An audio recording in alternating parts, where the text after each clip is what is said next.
This is your News Source Evening Bulletin for today, Thursday the 24th day of October in the year 2019. Here is what we're tracking tonight. Talks between the coalition partners, a Partnership for National Unity, and the Alliance for Change have reached a standstill, as the two sides cannot reach an agreement on the prime ministerial candidate spot.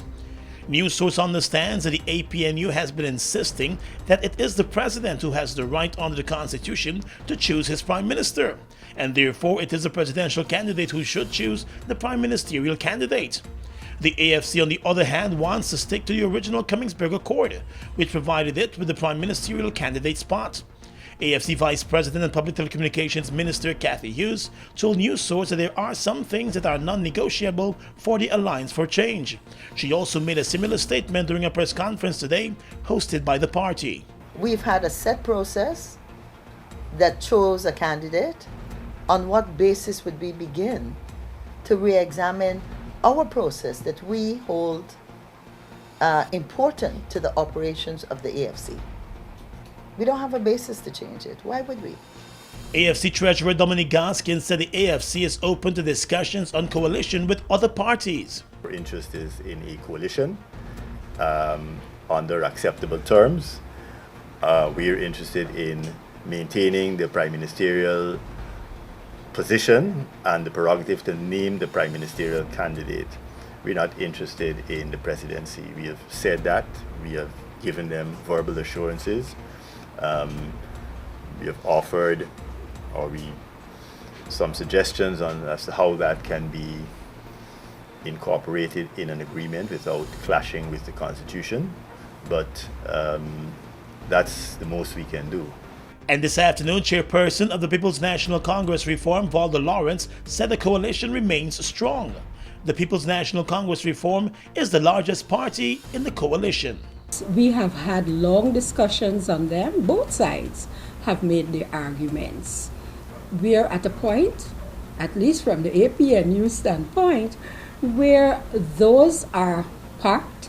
And as a matter of fact, as soon as the substantive team leader for the AFC returns and we can set another date, which I trust will be very soon, we will be able to decide whether we will further discuss it or whether we will send it on to the two leaders.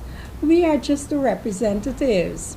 And of course, both sides, we want to ensure that we could send to our leaders a completed document. But if the possibility arises where we cannot come to a common understanding on any particular matter, we have that other option. And so I don't see the talks as being stalled at all.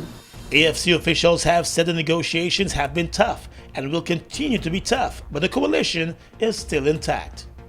More news coming up in just a moment. Join GTT in the fight against cancer at the Pinktober 5K and 10K Walk and Run, Saturday, October 26th at Durban Park from 5:30 a.m. Sign up at GTT stores for only $2,000 and make a difference today. Use MMG and pay just $1,500 at select GTT stores. Let's be aware and show that we care. See press for more details or visit gtt.co.gy/Pinktober.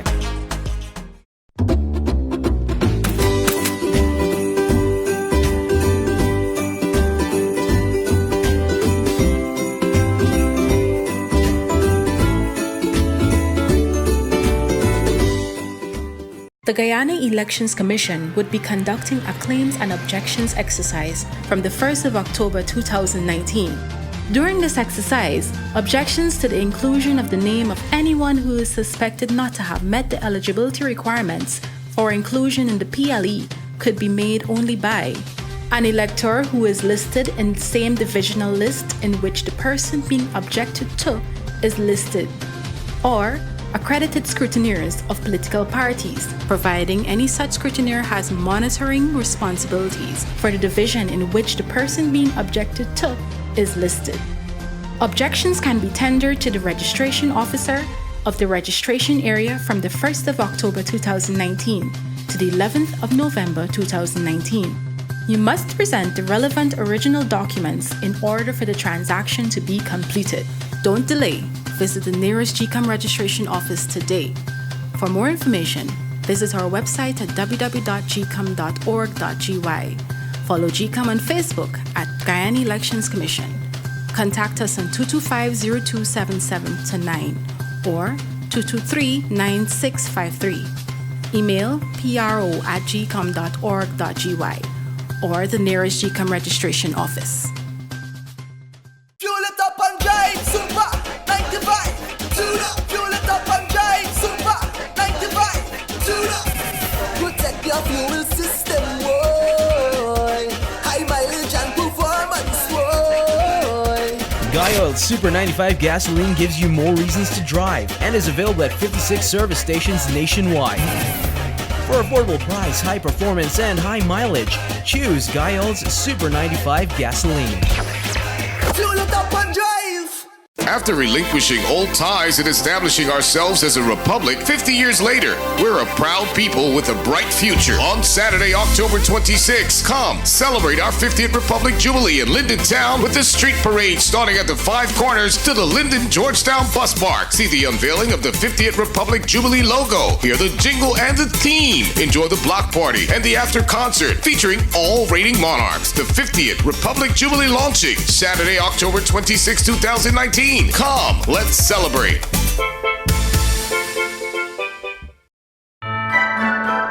There once was a man named Stan whose business needed a new plan.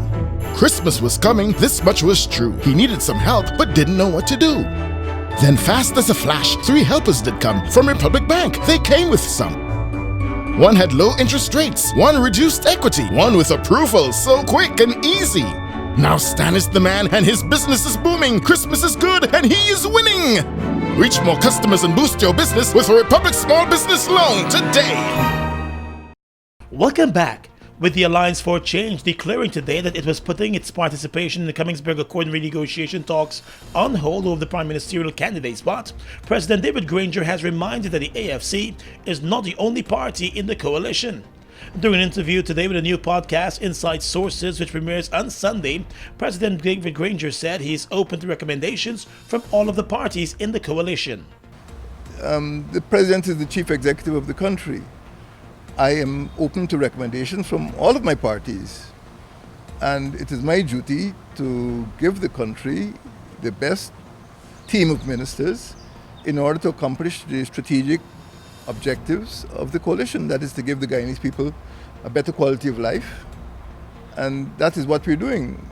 If we prejudice discussions by deciding beforehand who should be the minister of, for example, public health, or who should be the minister of communities, we'll get bogged down in personalities. Let us decide what type of public health system we want, what type of public security we want, what type of public telecommunications, public infrastructure, and let us see who's the fittest person to fit those posts. The president said describing the current state of negotiations between the APNU and AFC as stall talks may be an exaggeration, adding that under the existing agreement, if there are issues of a breakdown in the talks, the sides have to go to their respective leaders.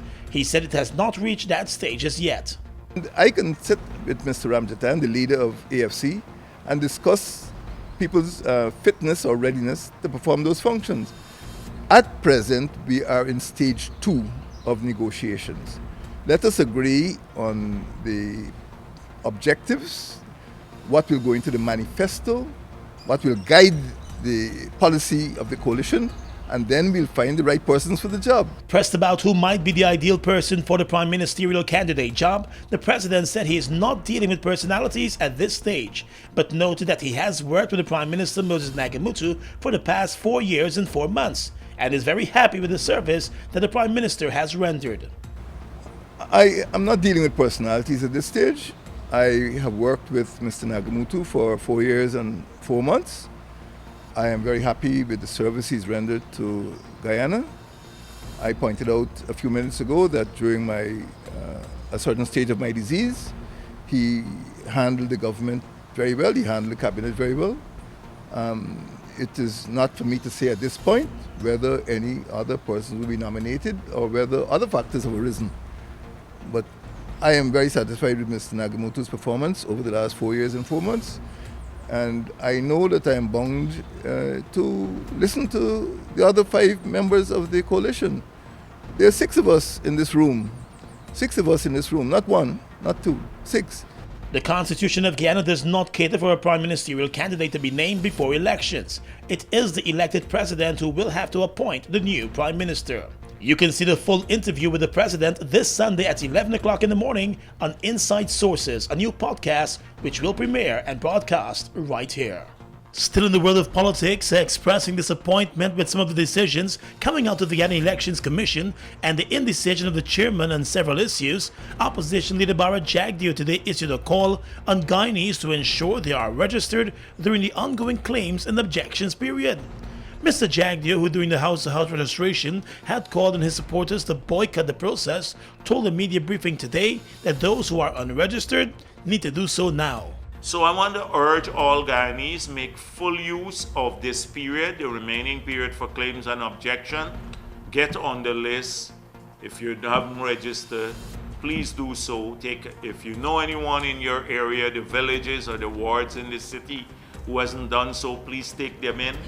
Get them registered if they're new registrants, or if they moved into your area, get them transferred into the area. The right to vote is a serious issue. The right to vote is a serious issue, and to choose your government. And we should not allow anyone to harm those rights. Mr. Jagdeo added that the elections will not be about what goes on behind the closed doors at GCOM, since that is for the commissioners and the head of GCOM to deal with. However, he said citizens need to be aware of the importance of their vote and should ensure they are on the voters list. The statements from the opposition leader came on the heels of him highlighting several issues pertaining to how the house-to-house registration data will be used with the creation of a new list. GCOM has started a public relations blitz encouraging persons to ensure they take advantage of the claims and objections period. Over 300,000 persons were registered during the house-to-house exercise, with many of them being first-time voters. The Guyana Elections Commission is still to make a clear pronouncement on how the data from the house-to-house registration will be published as the claims and objections period continues. In other news, a young Guyanese man who is believed to be in his early 20s is behind bars in New York this evening and will face drug trafficking charges soon. The youthcaster Anthony Johnson was busted at New York's JFK airport with cocaine pellets in his stomach after he arrived there on a flight from Guyana on Tuesday. According to the official complaint, Johnson was noticed acting nervous just after stepping off a Caribbean Airlines flight from Georgetown. The criminal complaint revealed that during the baggage examination, the defendant Johnson was visibly nervous and his carotid artery was pulsating as he was clenching his jaw. The report also said his hands were also shaking and he started to give incomplete responses to questions about his travel plans. Although he told the agents that he intended to stay with a cousin in New York, he could not provide them with an address or telephone number for that cousin. He also provided inconsistent responses to questions about his purpose of visit and how the trip was funded. The agents also revealed that it was noticed that the young man made 3 trips to the U.S. over the past year, and his ticket was either purchased just days before travel or on the same day of travel. After being grilled by the agents at the airport, the young man agreed to an X-ray examination, and that examination revealed foreign objects in his body. The complaint said he eventually excreted 25 pellets, which tested positive for cocaine, and at the filing of the complaint, he was still being held at the airport's medical facility as it was suspected that he had other pellets in his body. He's likely to make a court appearance before the end of this week in New York. In the courts, the 2 men who confessed to killing 89-year-old Constance Fraser and 77-year-old Phyllis Caesar back in 2017 were today sentenced to life in prison on their manslaughter conviction. The convicts Imran Khan and Stephen Andrews had opted to plead guilty to the lesser count of manslaughter instead of facing a jury trial for murder. They were hoping to get a light sentence, but today Justice Sandel Kisoon sentenced both men to life in prison. They will only become eligible for parole after serving 35 years in jail. The 2 elderly women were found strangled to death in their South Road home on the 3rd of October 2017. Their lifeless bodies were discovered by church members who visited the house after calls to the phone went unanswered. Before sentencing today, family members of the victims offered statements to the court, expressing their grief that they still feel because of the death of the 2 women who were Sunday school teachers. One family member labeled the convicted men cowardly murderers and said they should never be released. The two men, along with a third man, had broken into the house to rob the women, and it was during the course of that robbery that they attacked and strangled the elderly women to death. The third man, who has been charged in connection with the double murder, remains on remand as his case is still to come up in the High Court. Let's tell you now that a 28-year-old man from Unity, Mahaica on the east coast of Demerara has been taken into custody and will face charges connected to the death of his cousin. 35-year-old Unity businessman Arvind Dipchan died on Tuesday night after being beaten to death by his own cousin. The two men reportedly had a misunderstanding, and the businessman accused the cousin of stealing from him. During the row, the younger cousin armed himself with a hammer and pelted Dipchan, who fell to the ground. While on the ground, the cousin grabbed a piece of wood and repeatedly lashed Dipchan to the head and body. The businessman attempted to run away from the cousin but collapsed as he was approaching his car. He was rushed to the hospital but was pronounced dead by doctors. The cousin has since been taken into custody after being held by members of the community policing group. He's expected to be charged within days. Across the Region is coming up next. Hey Guyana, it's time to celebrate with us once again. In honor of our 23rd anniversary and Breast Cancer Awareness Month, we are having a pink dot sale. That's right, come down and check out our Mapit items with a pink dot for 20% off. From our Ocean Peps felt tip markers to the Mapit Twist and Flex ruler that never break, all at reduced prices. Come on and cash in on the best deals from now until October 31st. Celebrate with us at our Burbies branch, Kwamina Street, and our newly renovated Crow Street branch. Remember to look out for our Mapit items with the pink dot. Metro.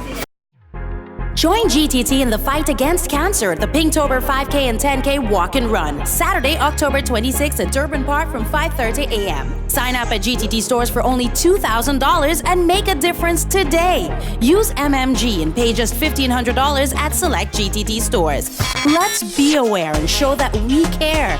See press for more details or visit gtt.co.gy/Pinktober. We are legions of men standing strong, but never too proud to stoop and help someone. We must send a clear signal to all. Do right, walk in upright ways, knowing that's what being a man is all about. And ever aware that things will only get worse when good men do nothing. Stand strong, be the one to live right. Enter the GBTI Quick Cash Christmas promotion and make it a Christmas to remember. You get up to $500,000 easy for anything you want this Christmas. Plus, enter for a chance to win fabulous items for your home. One complete 7-foot granite top base kitchen cabinet, one sectional suite, one 5-piece dinette set, and complimentary baskets of goodies. Apply at your nearest branch or online at www.gbtibank.com. GBTI, we see Christmas through your eyes. The Guyana Elections Commission would be conducting a claims and objections exercise from the 1st of October 2019. Persons have until the 4th of November 2019 to make a claim to be on the list if you will be 18 years or older by the 31st of December 2019, a Guyanese citizen by birth, descent, naturalization, or registration, a citizen of a Commonwealth country living in Guyana for a period of no less than 1 year preceding the 31st of December 2019, persons who require changes or corrections to their particulars as stated on the preliminary list of electors, such as names, occupations, and transfers in relation to their addresses, can also do same during the claims and objections period. You must present the relevant original documents in order for the transaction to be completed. Don't delay. Visit the nearest GCOM registration office today. For more information, visit our website at www.gcom.org.gy. Follow GCOM on Facebook at Guyana Elections Commission. Contact us on 225-0277-9 or 223-9653.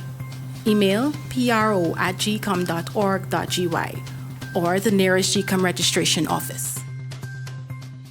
Westside 23rd November is the Westside Think Pink Cancer Awareness Street Parade and 5th Annual Westside Jamboree. The Think Pink Parade moves off from Parika and Freedom Junction at 6 a.m. sharp to iFlood Community Center Ground by 10 for the Keep Fit experience. Then at 12 noon, the 5th Annual Jamboree commences with cricket, domino, and football tournament. Entertainment by Stickers Family, Stereosonic, Notorious, Junglist from Burby, plus Stitchy, Super Ray, and Murphy one-man band. Your MC is Chow Pop. Everybody free before 12 noon, $500 after. Brought to you by Countryboy Promotion, Integrated Security, Guy Oil, GTT, Ruben Sawmill, Sanjay Gas Station, and Minimart, Magal & Son Lumberyard, Fazzi's Collection and Auto Spares, M. Sankar Supermarket and Hardware Store, Caribbean Motor Spare, Guyana, Triple N Gas Station, Slingers 101.1, Power FM, E-Network, HJ 94.1, and the Government of Guyana. Westside 5th Annual Jamboree and Think Pink Parade, Sunday 3rd November. Across the region right now, 5 Jamaicans who were recruited to work at the Montano ski resort for the ultra-rich say they and more than 100 other Jamaicans were discriminated against and paid less than other employees doing the same work. The Jamaicans have sued the club and the hospitality staffing agency and are set to begin mediated settlement talks. The lawsuit alleges that the Jamaicans did not receive tips or service charges that are included on restaurant and bar bills like other employees did while cooking for or serving wealthy club members, who would include Microsoft founder Bill Gates, Berkshire Hathaway founder Warren Buffett, and Facebook co-founder Mark Zuckerberg. The clubs and plaintiffs' attorneys declined to comment prior to the mediation session. While 5 people filed the lawsuits, they alleged that the discrimination was directed at 110 Jamaicans who received employment visas to work at the exclusive ski and golf club in the mountains near Big Sky during the winter of 2017 and 2018. Well, thousands of workers are taking part in a general strike in Chile as protests against inequality continue, even after the government pledged social reforms. Healthcare workers, teachers, and students banged pots in the capital of Santiago late yesterday with police using water cannon and tear gas to disperse the crowds. 4 days of unrest have left 16 persons dead, but the marches were mostly peaceful yesterday. Officials said they were investigating claims of violence by the security forces. Chile's National Institute for Human Rights said 5 of the deaths had been caused by the armed forces and that it had received allegations of torture by security agents. The protests were sparked in Santiago by a now suspended increase in metro fares, but it quickly spread across the country, reflecting anger over living costs and inequality. There have been outbreaks of looting and arson in other parts of the country. And finally tonight, international news. The British Prime Minister Boris Johnson has said that he will give MPs more time to debate his Brexit deal if they agree to a 12th of December election. Boris Johnson told the BBC that he expected the EU to grant an extension to his 31st of October deadline, even though he really did not want one. But Jeremy Corbyn said he would not support an election until a no-deal Brexit is off the table. EU leaders are expected to give their verdict on delaying Brexit for up to 3 months tomorrow. Commons leader Jacob Rees-Mogg told MPs that the government would on Monday table a motion calling for a general election. And that's your News Source Evening Bulletin for tonight. I'm Gordon Mosley, reporter.